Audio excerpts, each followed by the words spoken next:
schools in our community. Our theme tonight, as we have completed the third of our town halls, is bargaining for the common good in an attempt to build a better life for all. And what that truly means is that when we stand together as educators, families, and neighbors, we can actually make sure our schools don't just serve students, but help lift up the entire community. Collective bargaining is one of the most powerful tools that we have to make things like that happen, because it's not just about contracts. It's about making sure our children have the resources they deserve and that the people who serve them, mainly you, every day are supported and respected as well. That's why the ratification of our tentative agreement is so important. This agreement represents real progress towards better wages, improved working conditions, and stronger benefits for every educator and school employee. When we all participate in the ratification process, we're not just voting on a contract, we're literally shaping the standards and respect our profession truly deserves.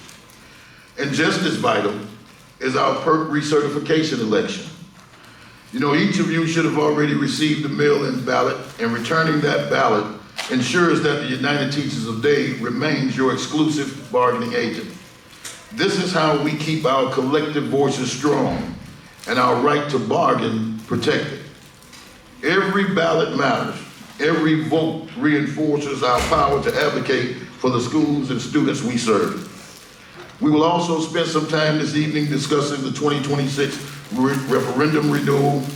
That vote is more than just policy. It's also about whether the community continues to invest in us and in programs that we've built, and for the people who actually make this school system possible. You know, we received a lot of accolades in Dade County Public Schools. We've been an A-rated district for about 5 years running, and that's thanks in no small part to the people sitting out in this audience today. You do what needs to be done when it needs to be done, irregardless of the situations we face outside of those closed doors. Once those doors close, you generally is when the magic takes place. It's when we get kids to get to where they need to be. We have become excellent teachers of tests, right? Our kids have mastered these tests. I remember when we first started this, we were having some difficulties, but it was test so much, we became masters of test taking and test breaking. Even when they've changed that exam on us, we have still had the ability to get our kids through with high marks, higher than anybody in the state. So tonight is about dialogue. We want to educate you on the process of collective bargaining, the importance of ratifying our agreement and returning your ballots, and the significance of renewing that referendum. We want to hear your voices, your perspectives, your hopes, and your concerns. This is how we move forward, by communicating with one another and working together towards solutions. I want to thank you again for being here. Let's get this conversation started as I introduce to you tonight's moderator, former State Senator Dwight Bullitt. Most of you in this room are familiar with Mr. Bullitt. He comes from a proud family of educators, community activists, and public servants. He's called Richmond Heights his home since moving to Miami in 1981. After graduating from Florida A&M, and I can't say that word too good, man. I graduated from Grambling State University. But after he graduated from Florida A&M University with a degree in history education, he spent 17 years teaching at Coral Reef Senior High School as a proud UTD member, shaping young minds and inspiring future leaders. In 2008, he took his passion for service to the state capitol, representing District 118 in the Florida House. 4 years later, he was elected to the Florida Senate, where he served as vice chair of the Transportation and Agriculture Committees, worked on the Education Committee and several other committees during that time. During his time in office, though, he's known for standing up against online bullying. He fought for tuition fairness, and he pushed to raise the minimum wage. After leaving the Senate in 2016, Dwight continued the work of uplifting communities as the political director for the New Florida Majority and is now senior political advisor for Florida Rising. He also serves as the president of the South Dade NAACP branch. In every role, his mission remains the same: building political awareness, empowering people to shape their own future, and making sure that every single voice is heard. My good brothers and sisters, help me welcome our moderator for the evening, Senator James Forrest.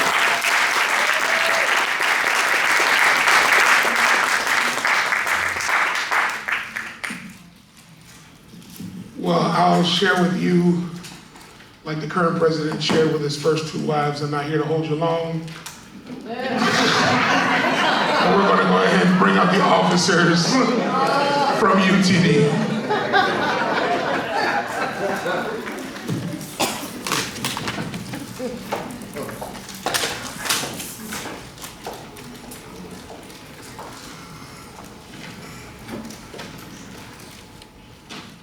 So I do want to thank folks for submitting questions. This is going to be conversational naturally. Folks really want to hear the substantive answers, and these are some very important questions, so we're not going to prolong it. We're just going to go get right into it, but I'm figuring out that y'all have this routine down pat, so you know who's going to answer what, how you're going to answer it, who's the best person to answer, and how many folks want to answer. But we're just going to come out the gate firing with this question. If the governor gets his way and gets rid of property taxes, how would that affect teacher raises and RAS? All right. I'll gladly take that. So if the governor actually gets his ways and eliminate property taxes the way it sits today, that would be devastating to the entire system of traditional public schools. Listen, every single dollar that we receive in Miami-Dade County Public Schools comes through property taxes. The majority of them local. Most of you know already, because we've been talking about the contract, that the state of Florida gave us 0.54% this year in new money alone. We delivered 0.74%, which is not great, but I guarantee is more than what the state provided. Our district is one now of steady decline. We're no longer in a growth spurt. I've been in this system 31 years, and for the first 25 years of my career, Miami-Dade County schools have always been growing. Today, we're shrinking, and that's to no end in sight. 3 years ago, they passed HB1, which was universal vouchers. It was bad enough that they written charter schools in as public schools over the last decade, but universal vouchers is a slow death to public education.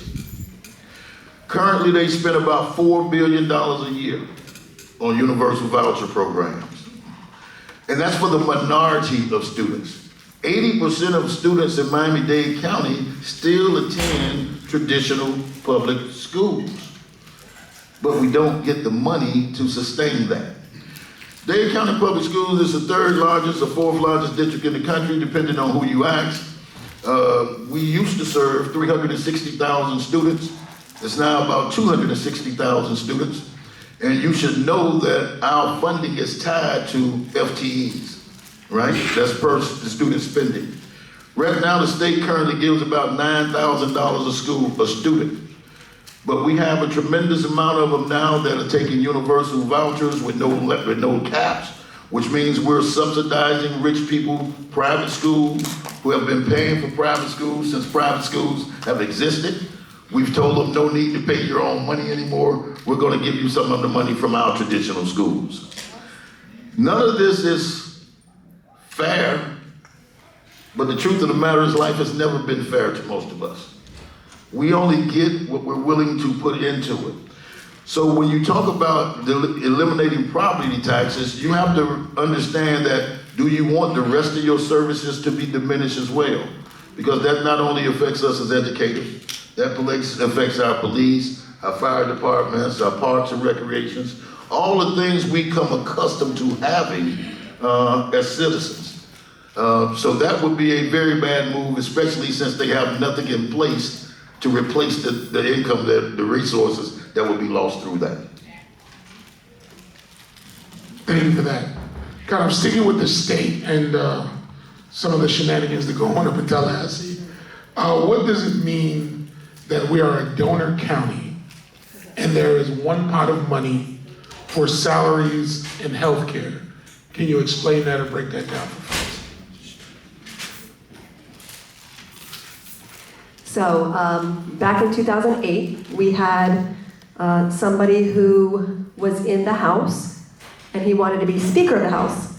That's Marco Rubio. I'm sorry, 99, yes. He wanted to be Speaker of the House. So he made a deal. He cut a deal with a lot of the rural communities, rural districts across the state, that we would become a donor county. The largest counties who bring in the most money would become donor counties to help support those smaller communities, the rural communities. When you're thinking of it, think about Clay County, Gilchrist County, Dixie County. They don't have enough people living there as a tax base to bring in that money. So we became a donor county, which means all the money that we pay, we don't get back. All the money that we pay does not come back to Miami-Dade County. And so, you know, we understand that everybody needs help. We get that. But that was a deal that was brokered to get that Speaker of the House position. And so, you know, when we're talking about being a donor county and not getting the resources back that we need, that creates a lot of problems for us. Because then we don't have what we need for our boys and girls, for our kids, for our schools, for anything else that we collect property taxes for. So that's what we all have to understand. Thank you again for that. I'm kind of broken these questions up based on the flow, and so this question seemed very provocative. We'll go ahead and go with this one, sticking with the state as well. How much money is our raise for paraprofessionals, clerk staff, and security based on the Commissioner of Education's comments that unions are in the way? Those other jobs need fair raises like teachers do. Sure, it was zero. He offered zero. The state offered zero to paraprofessionals, clerical, security monitors. The TSIA monies were only for teachers. So the 0.54 was solely for teachers. I'm going to reiterate that again. And based on his letter, you would have thought we were getting $4,000. Try again. How about $400 for the whole school year? So when you break that down by paycheck on a 10-month salary, that's $20 per paycheck pre-tax. That's not even enough for gas. But the way he was hyping it up, I thought it was going to be another zero behind that. So, in other words, 0.54%, that is what the state legislature felt we are worth. And I only mean by we, in this case, solely teachers. Not everyone else that helped this district get an A and be an A-rated school district for the 6th year in a row. So let me clarify this. If it wasn't for your union, United Teachers of Dade, that fights because we are a wall-to-wall unit, paraprofessionals, clerical, security, all support personnel in the aspect of instructional will get nothing. 0% would have been what you got from the commissioner. So I really need to clarify this. We're standing in the way to make sure you get paid. And that's what needs to be clarified, and those are the facts. And I'll leave it at that.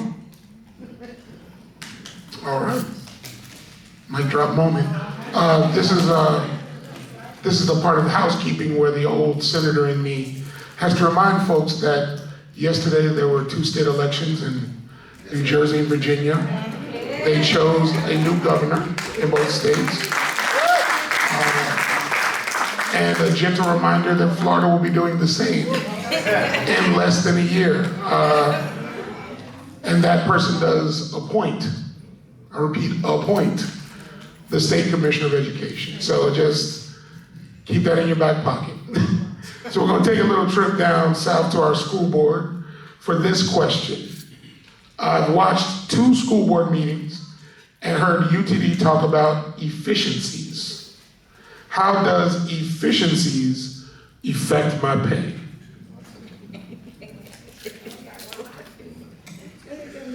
Well, let's talk about efficiencies, because if you've been paying attention, probably for the last 6 to 10 meetings prior to collective bargaining, we've been talking about efficiencies within our district, right? We have like you say, one of the largest districts in the country, and there is a lot of bureaucracy within that district, right? So they have to get better at managing the money they have. The difference between the way we view the legislature and the district has viewed them over the last 10, 15 years is that they never thought that they were the target, when we always knew they were the target. Since the invention of charter schools, and they just make no mistake about it, I'm not against charter schools, because any private business should be able to fund their own business, not on the backs of traditional public schools, which is the way the system is designed today. The way we were able to get increases past what the state allowed us, from 0.54 to 0.74, and to make sure that our paras, our security, our clerical workers all got paid, is through efficiencies. Most of you probably realize, and I hear people say otherwise, and I don't know what they've been thinking, but you know we haven't had an insurance increase to our insurance for like 6 years prior to now. And people that say the insurance has increased every single year, it's just a flat out lie. Because we found efficiencies to mitigate the rising cost of insurance over time. We created what they call an insurance, I call it the slush fund, but insurance rises 20 to 30% every year. What we were doing is we were taking money from our insurance proceeds, reserves, and covering the additional costs, because what? We have not been getting paid the way we were supposed to from the state in quite some time. So our raises prior to 5, 6 years ago were getting eaten up by insurance increases. That has not happened, ladies and gentlemen, in quite some time now. And when people tell you otherwise, you need to correct them. Because the truth of the matter is, the way we set that up in tiers, because they haven't been paying us, your tiers have not increased either, even though your income has. Your tiers are only based on the base pay, not the referendum. Most of you realize that the referendum now covers about 30% of your income.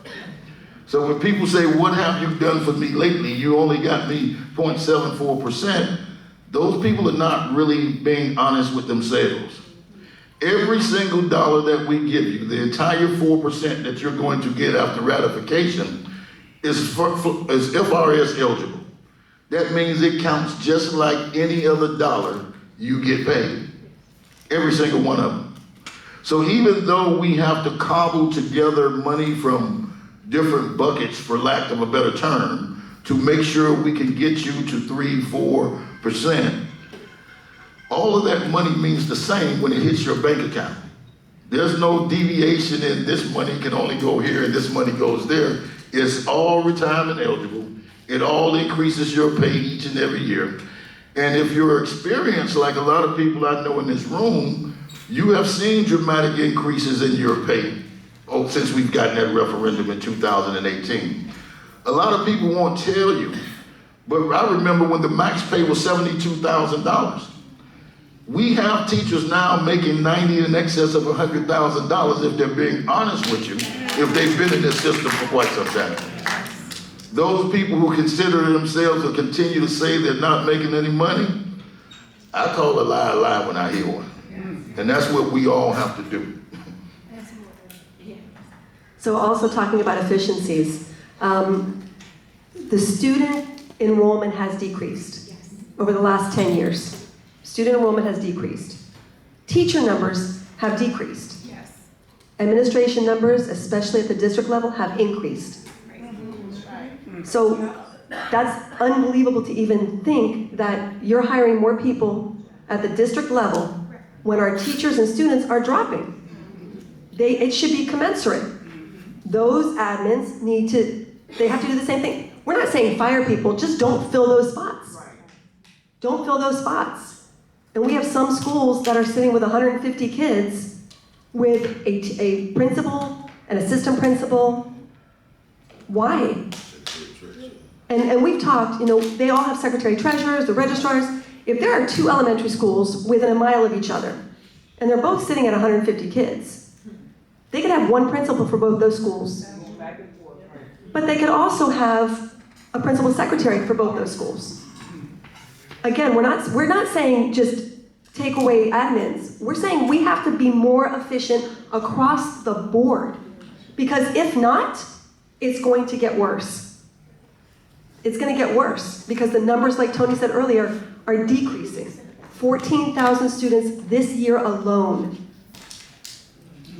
And if you multiply that by the 9,300 approximately that every student is, the FEFP, the FTE, that is about $130 million that we did not get this year in Miami-Dade County. So we have to be more innovative with how we think, how we put these schools.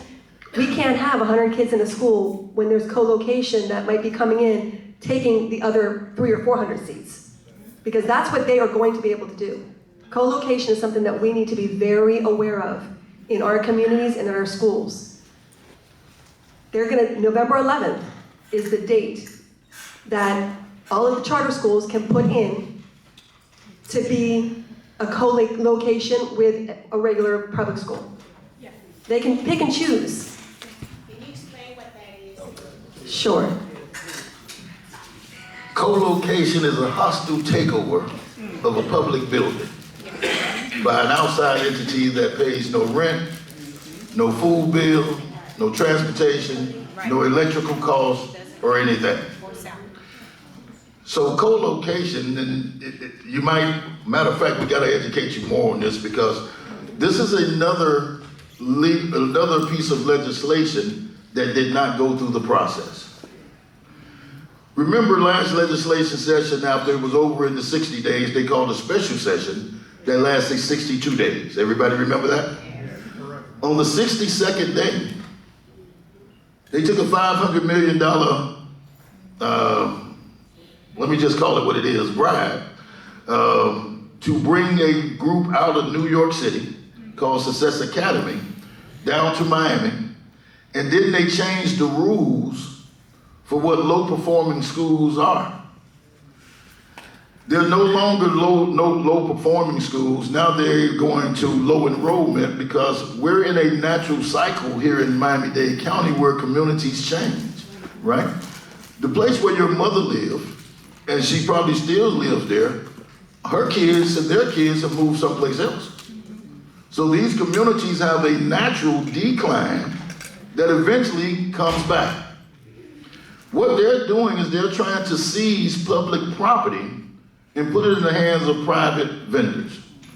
So that's why I call it a hostile takeover of public goods. Now, when it comes to efficiencies, we have also been working for about a year now with different developers and the school district trying to create not only affordable housing, because that's normally rental property, but we're trying to create home ownership with some of these schools that are under-enrolled and the buildings aren't in good shape. There are developers out there willing to do business with the district where they can repurpose schools, number one. They can move some of those schools that are less than a mile away. They can combine those because Dade County Public School is the largest landowner in Dade County, if you didn't know that, right?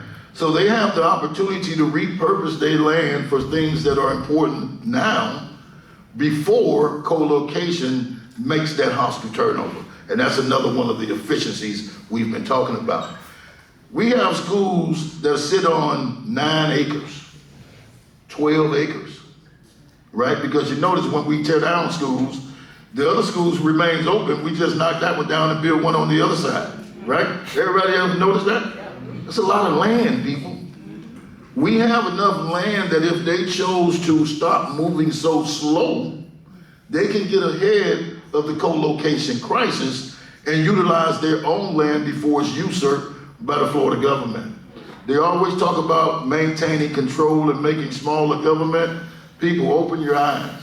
This government is squeezing local governments out of their own authority, their ability to make decisions for what's best for their communities. And they're attempting to legislate everything from Tallahassee. We have to wake up, we have to start moving, and we have to push back. I wanted to add to that. So I have served as an ESOL teacher for 24 years with Miami-Dade County Public Schools. I am also a first-generation born American in the United States. Just recently, I had to order copies of my birth certificate because with how the climate is at this present moment, just in case, God forbid, I am detained by chance, coming through MIA, I need to prove my citizenship, okay? I was born in New York City. And I will tell you, this is the first time that I've ever seen a climate like this for immigrants, for the children of immigrants, for the grandchildren of immigrants. I'm scared for my parents, even though they're naturalized citizens. My dad served in the Army, but still, we're seen as not as citizens. So I want to share this. Miami-Dade County Public Schools has benefited off of immigration since Pedro Pan. That's the 1960s. The district anticipated only a drop of enrollment of 5,000 students. It ended up close to 3 times that amount. And as explained by Mindy, over $9,300, and Prez mentioned it as well, per child. When you do the calculation, and everybody has a calculator app on their phone, that's an over $130 million drop in less than 6 months. I've had to deal with certain former students that had to self-deport. That's the real, they're not coming.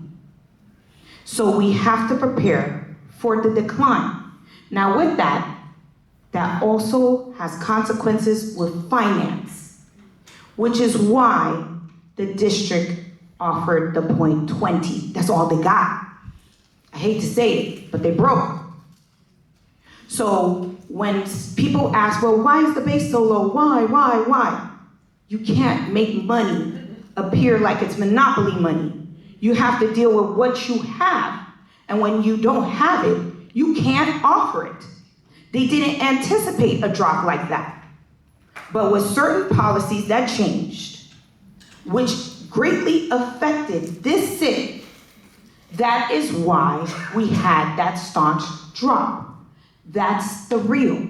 And we need to anticipate this drop is going to be this way for the next upcoming years because they were counting on the new entry students, as we always have, for over 50 years. And that is no longer. So I wanted to put that out there as a first-generation born American. And I just wanted to clarify that. And when it comes to efficiencies, the district got caught off guard. They didn't know it would happen like that. And so when they were trying to find, we had to help them find the money. It took $12.5 million to give us a full percentage for raise. $12.5 million. I just told you we lost over $130 million just like that. So I wanted to keep it real and keep everyone informed because we have been very transparent. But I need people to understand the facts. And that is the change. When people do certain policies and they think it's all good, you don't know how it will affect you. And that's how come we're interdependent of each other. But people are finding out. And that I just wanted to clarify that. Appreciate that. You put me in a frenzy because you covered about half the questions on this list. But with that being said, there are a couple segments that are important. One question as it relates to the referendum, and that is, why do we have to vote on the referendum every 4 years, and why can't the RAS just be permanent? Well, that's actually a good question. When we passed the initial referendum in 2018, without charters included, in 2019, when they went back to the legislative session, they changed the rules of the game. They made it so that from that point forward, any new referendum, charter schools would be included, right? And that was retro, that was after we actually passed the bill. But referendums by law, you can only get ad valorem tax referendums for 4 years at a time. Since 2018, we attempted to get that extended to 10 years for a few times, and then we became the arch enemy. So we haven't found another avenue to get somebody to put that on the ballot or get that increase from 4 to 10. But here's what I do know.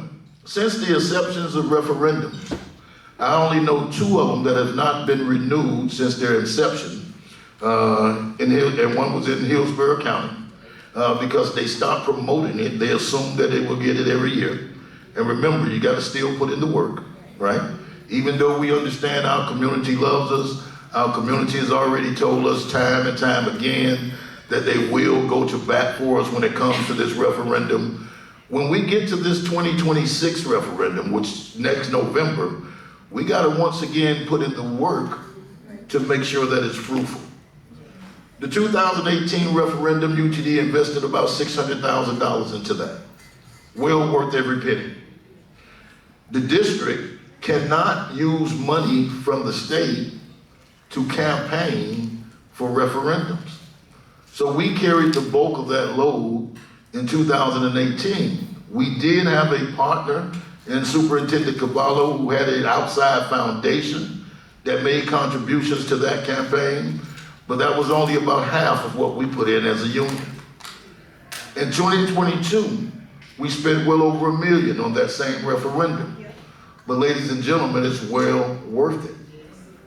That referendum generates over $1 billion worth of revenue over a 4-year period. And we will continue to do what's necessary to ensure that we have some control on our pay.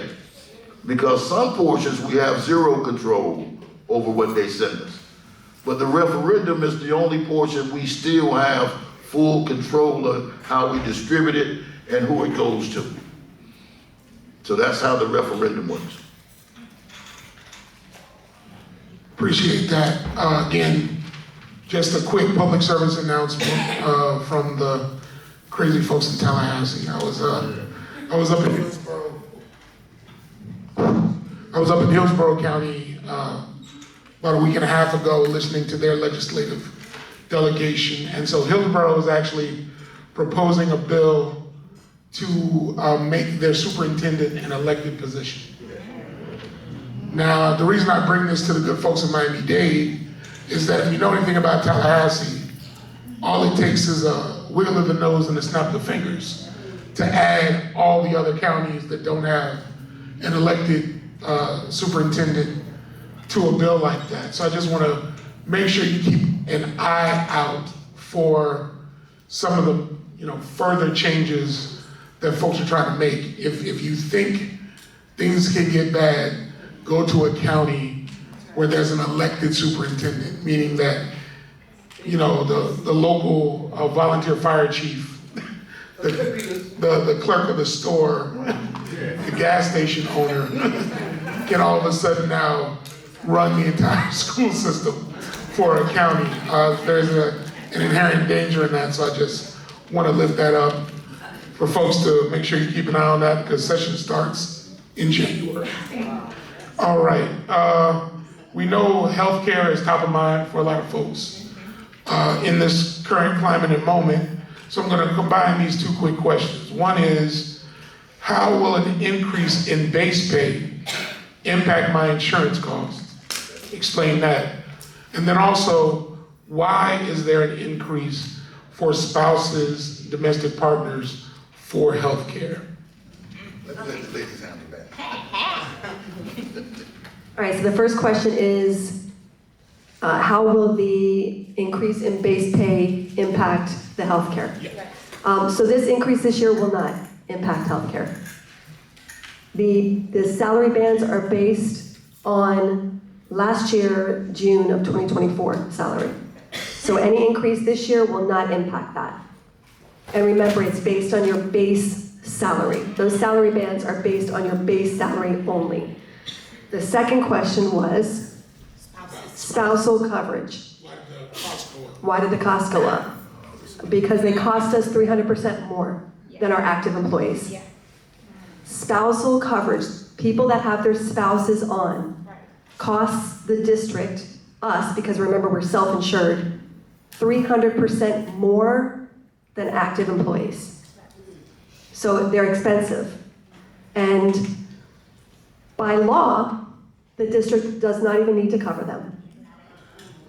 But we did not think that it would be right to just drop everybody, because some spouses do need coverage. And so it's something that the district actually talked to us about. And our side was like, we don't think that's a good idea. And so spousal coverage has increased. Employee-only coverage has increased on the extended plan, only on the extended network, because the extended network has a loss ratio of 146%. So that means 46% more is going to pay for that network than in SureFit or the Local Plus / Focused. It's costing us more for that extended network. So there's a lot of reasons that we looked at, and we had to come up with a way to make things work. We had to come up with a way to make healthcare more efficient. We've changed plan designs many times over the years to make it a little tighter, to try to save money, because remember, the healthcare bucket of money is the same as the salary bucket of money. The district spends on healthcare over $400 million a year. That's not just on ours, that's on the entire district, that's on all the employees. $400 million plus a year. And so, their belief is if we didn't have spousal coverage and we didn't even do subsidies for dependent care, everybody can get more money in their pocket. That's true.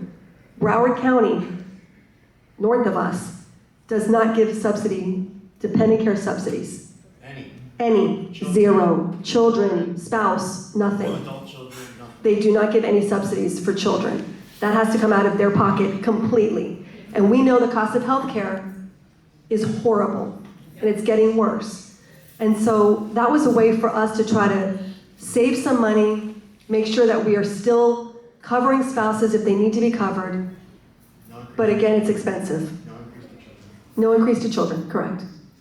So let me give you an extra little nugget on health insurance. The highest plan, because it costs more, doesn't necessarily mean it's the better plan, people.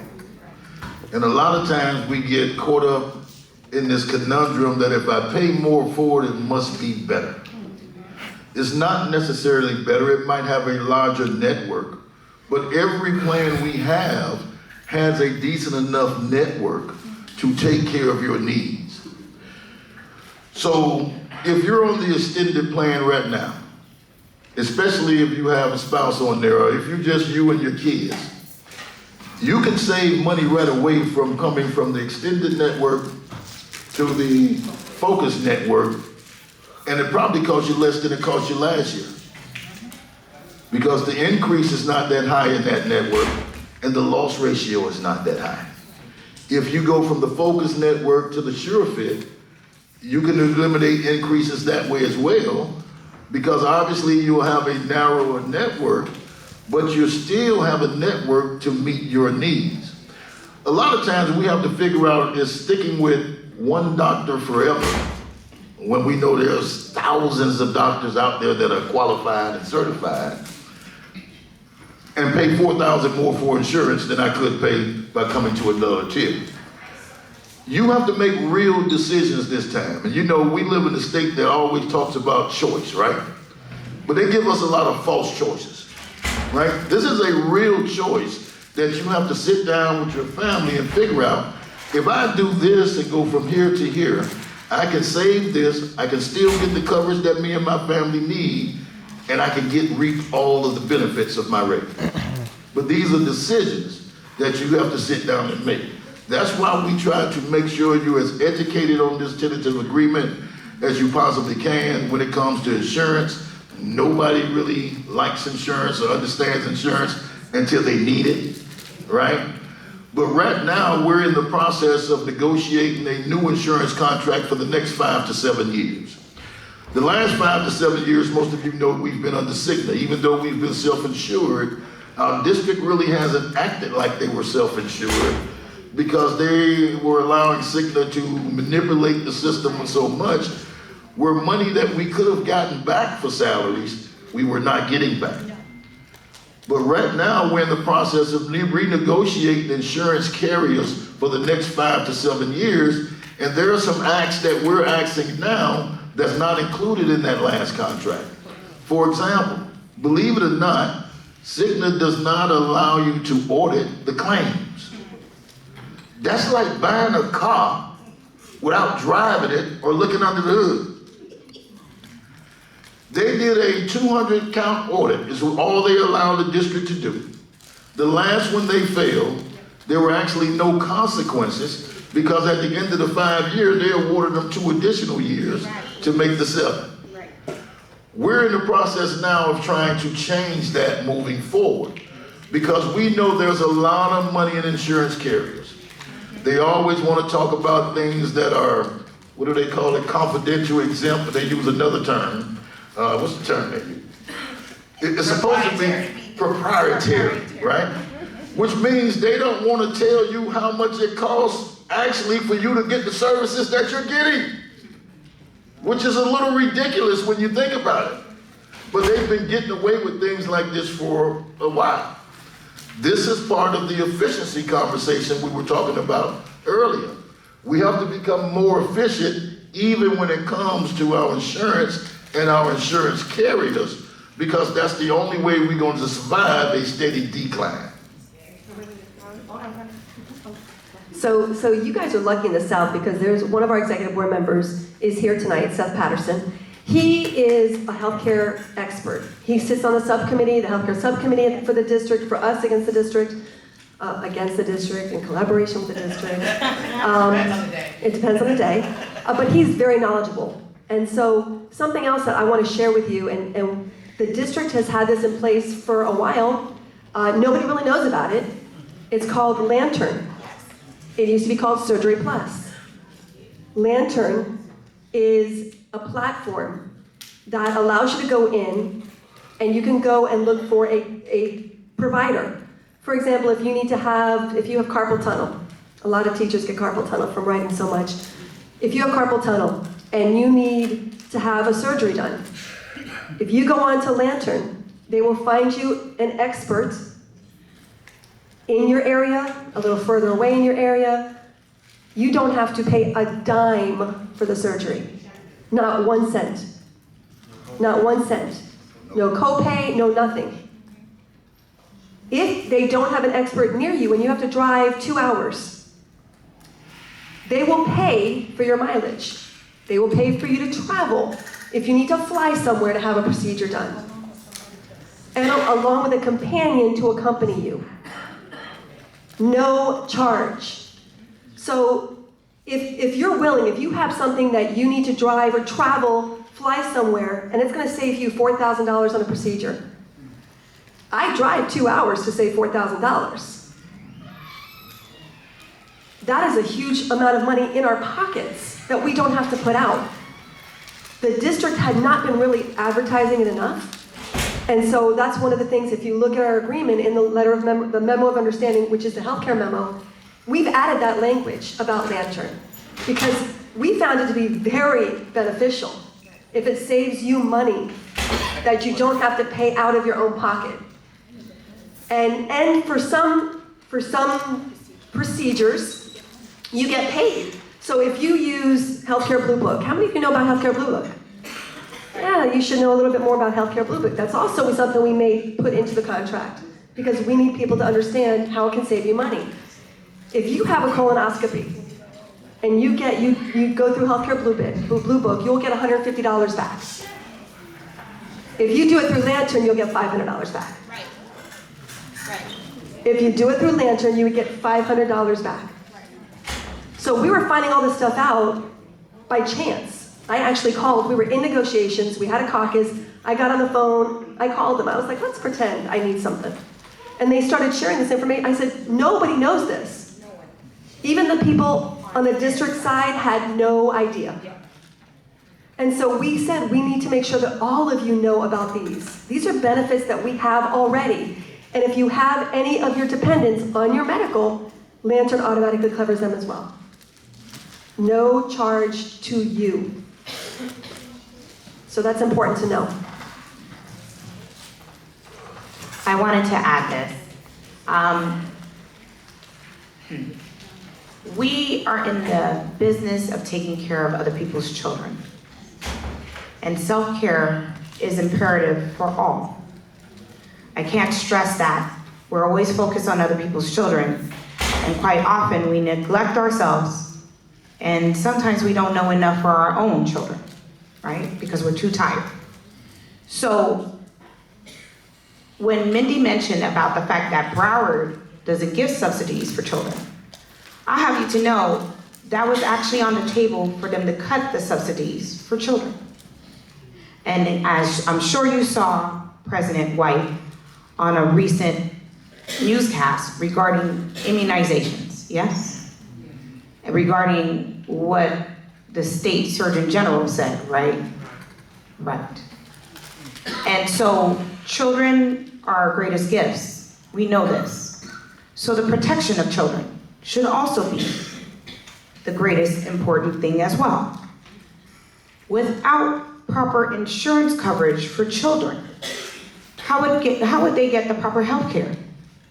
That's an ethical thing. That's a moral thing.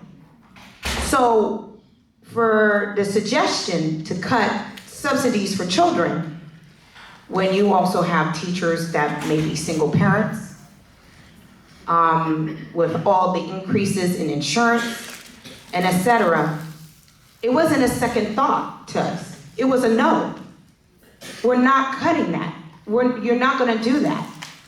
And plus that, it was utilized as a way to lure people to come and teach in Dade County, because we do cover dependents, children. So we told them flat out, no. And we stood on that. So I wanted to reinforce that there was no increase in the aspect of covering children. Covering children, your children.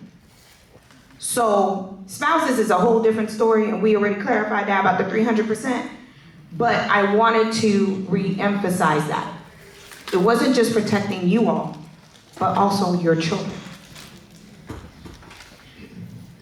Thank you for that. In the spirit of you all being teachers, quick pop quiz.